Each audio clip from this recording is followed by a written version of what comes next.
हैदराबाद में बीजेपी की राष्ट्रीय कार्यकारिणी की 2 दिवसीय मीटिंग है। मीटिंग में पार्टी के सभी बड़े नेता शामिल होंगे, जिसमें पीएम मोदी, गृह मंत्री अमित शाह से लेकर बीजेपी शासित राज्यों के सीएम भी इस मीटिंग में हिस्सा होने वाले हैं। हैदराबाद में होने वाली इस मीटिंग में सीएम योगी और सीएम धामी भी शामिल होंगे। मीटिंग में इस बात पर मंथन किया जाएगा कि पार्टी आने वाले दिनों में क्या कदम उठाएगी। बैठक के एजेंडे में पार्टी का विस्तार, 2024 का चुनाव और पार्टी की नई नीतियों पर चर्चा करना शामिल है।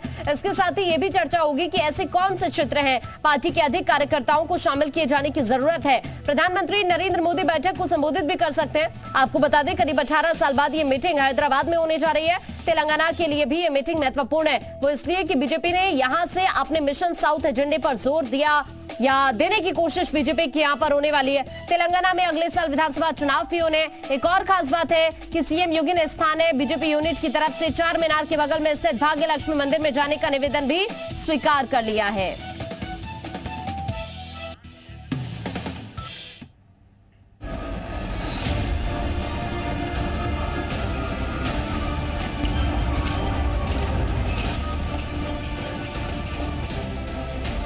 Bye bye KCR.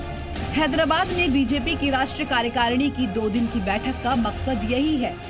अगले 2 दिनों तक बीजेपी कार्यकारिणी की करीब 350 सदस्य इस बात पर मंथन करने वाले हैं कि कैसे तेलंगाना समेत दक्षिण के केरल, तमिलनाडु, आंध्र प्रदेश में सरकार बनाई जाए और कर्नाटक में वापसी की जाए। बीजेपी इस बैठक के जरिए तेलंगाना को अलग राज्य बनाने में अपने योगदान को भी याद दिलाएगी। निशाना अगले साल होने वाले तेलंगाना विधानसभा चुनाव पर है। राष्ट्रीय कार्यकारिणी के मंच से ये संदेश देने की कोशिश होगी कि तेलंगाना राज्य बनाने में बीजेपी के योगदान को कोई भुला नहीं सकता। इसके लिए पार्टी अलग तेलंगाना राज्य आंदोलन के दौरान बीजेपी के समर्थन और संसद में सुषमा स्वराज के ऐतिहासिक भाषण का भी जिक्र करेगी। बीजेपी अध्यक्ष जेपी नड्डा के कार्यकाल में पहली बार राष्ट्रीय कार्यकारिणी की बैठक दिल्ली से बाहर हो रही है। कार्यकारिणी से एक दिन पहले जेपी नड्डा ने रोड शो भी किया था।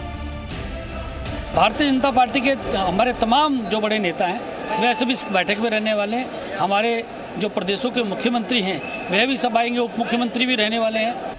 बीजेपी ने कार्यकारिणी के पहले दिन यानी आज से ही तेलंगाना के मुख्यमंत्री के चंद्रशेखर राव यानी केसीआर की सत्ता से विदाई का काउंटडाउन शुरू कर दिया है।